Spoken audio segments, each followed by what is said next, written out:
তুমি এত রোগা কেন? শরীরে মাংস কই? ফ্রিজে রেখে দিয়েছি যাতে নষ্ট না হয়। টাকা পয়সা সোনা দানা যা আছে বের কর, নইলে তোর বউরে মাইরিয়ে ফেলাবো। ভাই আমার কথা শোনেন। প্লিজ ভাই, আগে উনার কথাটা শোনেন, তারপরে আপনি যা খুশি তাই করেন। ভাই আপনি যা চান তাই দেবো, ওরে আপনি তাড়াতাড়ি ছেড়ে দেন। বউয়ের জন্য এত ভালোবাসা জীবনে কোনোদিন দেখি নাই। আরে কি আজকে সারা রাত গাড়ি চালাবো। পারবা না? কেন? তোমার পেট্রোল শেষ হয়ে যাবে কিন্তু রাস্তা শেষ হবে না।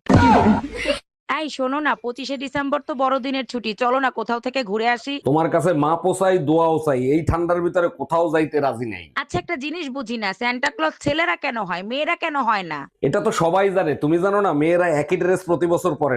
অনেকদিন তো ফোনে কথা বললাম, তোমার কি আমার সাথে দেখা করতে ইচ্ছে করে না? ইচ্ছে তো আমারও করে, যদি তোমার বউ টের পেয়ে যায়। আরে তোমারে তো বলাই হয় নাই, আমার বউ তো 3 বছর আগেই মারা গেছে। আমি মারা গেছি আর আমি জানি না? তুই আজকে বাসায় আয়, তোর খবর আছে।